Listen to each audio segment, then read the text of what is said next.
এই মুহূৰ্তত এটা অত্যন্ত গুৰুত্বপূৰ্ণ খবৰ দিব বিচাৰিছো।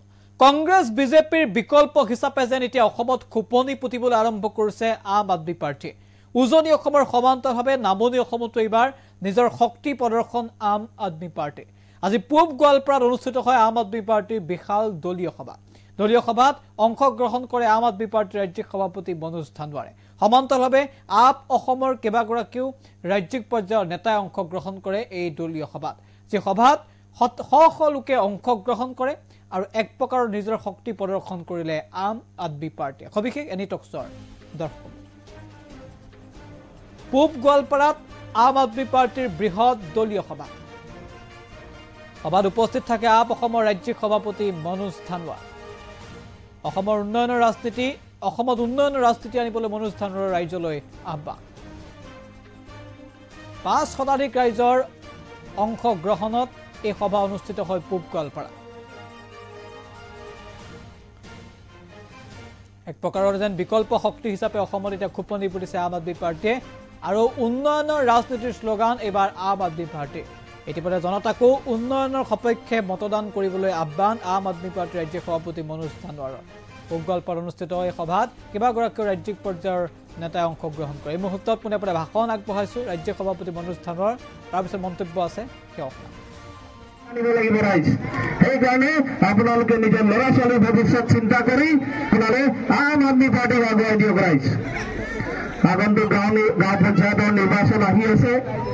আপোনালোকে বহু বছৰ কংগ্ৰেছক ভোট দিলে, মাজতে বিজেপিকো ভোট দি চালে আৰু UDFকো ভোট দি চালে।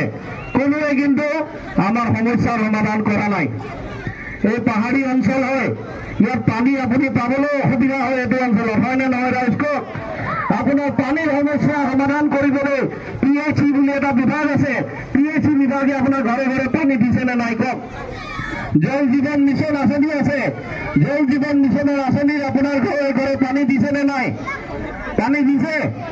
তেতিয়াহ'লে ৰাইজ কিহৰ কাৰণে জল জীৱন মিছন? যদি আপোনাৰ ঘৰত পানী দিব পৰা নাই তেতিয়াহ'লে আমাক এই জল জীৱন মিছন নালাগে। জল জীৱন মিছন তেওঁলোকৰ কাৰণে হওক, আমাক লাগে যি চৰকাৰ আমাৰ কথা সঁচাকে চিন্তা কৰে আমি তেওঁলোকৰ কথা চিন্তা কৰিম, সেইটো ভাৱ থাকিব লাগে ৰাইজ। ৰাইজ মই বেছি দীঘলীয়া নকৰোঁ, নমাজৰ সময় হৈছে বুলি ইতিমধ্যে মোক কৈছে। তো আপোনালোকৰ উপস্থিতি চাই সঁচাকে ভাল লাগিছে। মই আশা কৰিছো আপোনালোকে আজি যি ধৰণে দলে দলে ওলাই আহিছে, আপোনালোকে কেৱল আম আদমি পাৰ্টিৰ কথা নিজৰ ভিতৰত থলে নহ'ব। আম আদমি পাৰ্টিৰ কথাটো আপোনালোকে ঘৰে ঘৰে লৈ যাব, কাষৰ গাঁও পঞ্চায়তৰ মানুহকো বুজাব।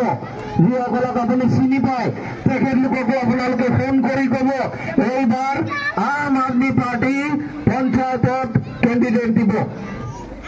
এইবাৰ আম আদমি পাৰ্টিয়ে পঞ্চায়তত কেণ্ডিডেট দিব। আপোনালোকে ঝাৰু চিনত এইবাৰ কেণ্ডিডেট জিকক। আমাৰ যিজন ৱাৰ্ড মেম্বাৰ হ'ব তাক আমি সমৰ্থন জনাম। এই জিকাৰ পিছত পঞ্চায়তৰ অফিচত সি ঝাৰু লৈ যাব, হাতত ঝাৰুটো ধৰাই দিম আৰু পঞ্চায়ত অফিচৰ ভিতৰত সোমোৱাৰ পিছত এই যে জাবৰ জমা হৈ আছে, দুৰ্নীতিৰ জাবৰ জমা হৈ আছে, এইবোৰ ঝাৰু মাৰি সি চাফা কৰি উলিয়াই দিব। তাৰপিছত যিমান চৰকাৰী আঁচনি আছে আপোনালোকে চবক ঘৰে ঘৰে পাব ৰাইজ।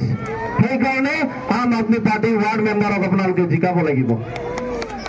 আৰু তাৰ লগে লগে আম আদমি পাৰ্টিৰ কাউন্সিলৰ কেণ্ডিডেট আমি দিম, তাৰ লগে লগে আম আদমি পাৰ্টিৰ ZPC কেণ্ডিডেট দিম।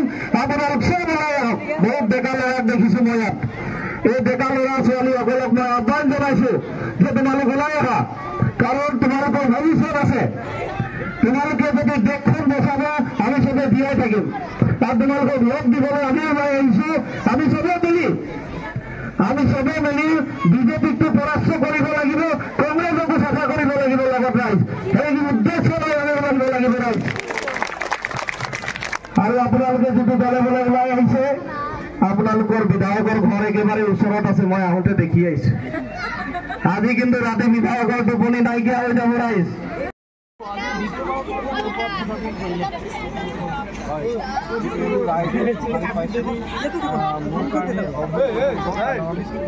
প্ৰথমবাৰ আহোঁতে সৰুকৈ সভা এখন পতা হৈছিলে আৰু এইবাৰ যি ধৰণে ৰাইজ স্বতঃস্ফূৰ্তভাৱে ওলাই আহিছে আম আদমি পাৰ্টিৰ বিষয়লৈ জানিবলৈ আলোচনা কৰিবলৈ চিন্তা চৰ্চা কৰিছে, এইটো সঁচাকৈ আমাৰ কাৰণে এটা ভাল খবৰ আৰু ইয়াৰ স্পষ্ট এটা ইংগিত হয় যে ৰাইজে বিজেপিৰ পৰা পৰিত্ৰাণ বিচাৰি আছে।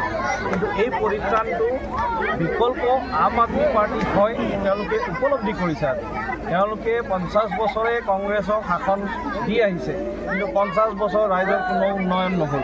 আজি 10 বছৰ বিজেপিকো দি আহিছে, বৰঞ্চ 10 বছৰত বিজেপিয়ে যিমানখিনি ক্ষতি কৰিলে সেইখিনি কথা চিন্তা কৰি ৰাইজে এতিয়া এনেকুৱা হৈছে তেওঁলোকে কংগ্ৰেছ হওক বিজেপি হওক দুয়োটা দলৰ পৰা তেওঁলোকে পৰিত্ৰাণ বিচাৰি আছে।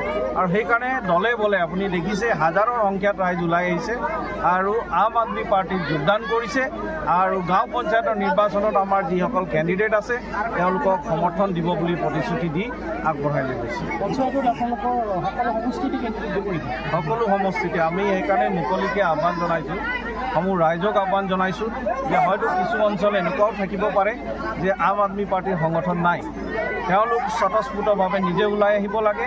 আমি তেখেতলোকক টিকেট দিম, ৱাৰ্ড মেম্বাৰ হ'লেও তেখেতলোকৰ প্ৰতীক চিম্বল বেলেগ থাকিলেও তেওঁলোকক আমি সমৰ্থন জনাম। লগতে আমাৰ কাউন্সিলৰ কেণ্ডিডেট, জিলা পৰিষদ কেণ্ডিডেট যি দলৰ প্ৰতীকত খেলিব, দলৰ চিম্বলত খেলিব, তেখেতলোককো আমি সমৰ্থন দিম।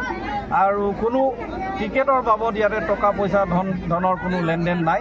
স্পষ্টকৈ আমি ৰাইজক কেৱল আমি লগত ল'ম আৰু ৰাইজৰ আস্থা লৈ আমি পঞ্চায়ত নিৰ্বাচন য'তে ৰাইজ ওলাই আহিছে তাতে আমি কৰিম। পঞ্চায়ত নিৰ্বাচনত আপোনালোকৰ মূল ইছ্যু কি আছে?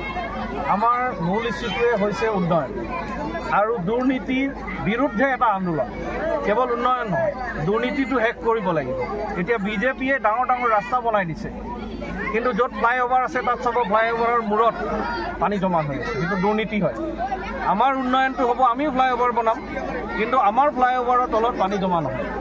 আমি যেতিয়া ফ্লাইঅভাৰ বনাম আমি 10,000 গছ কাটি নিদিওঁ, আৰু 10,000 যদি গছ কাটিবলৈ হয় আমি 20,000 গছ আমি ৰুম।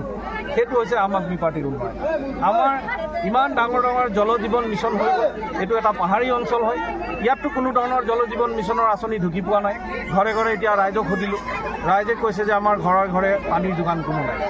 ইয়াতে অৰুণোদয় আঁচনি 200-300 মহিলা বহি আছে এইখন সভাত, এগৰাকী মহিলাই অৰুণোদয় আঁচনি পোৱা নাই। আমাৰ এজেণ্ডা হৈছে যে আম আদমি পাৰ্টি আহিলে অৰুণোদয় আঁচনি নিচিনাকৈ আঁচনি আমিও দিম, কিন্তু প্ৰতিগৰাকী মহিলাই পাব। জল জীৱন মিছন আমিও আগবঢ়াম, কিন্তু এনেকুৱা নহয় যে বাছ বিচাৰ কৰিম তাত। প্ৰতিজন ৰাইজে যাতে জল জীৱন মিছনৰ জল পায় তাৰ কাৰণে আমি আগবাঢ়ি যাম। জানিব লাগিব ৰাইজ। সেইকাৰণে আপোনালোকে নিজৰ ল'ৰা ছোৱালীৰ ভৱিষ্যত চিন্তা কৰি আপোনালোকে আম আদমি পাৰ্টিক আগুৱাই দিয়ক ৰাইজ।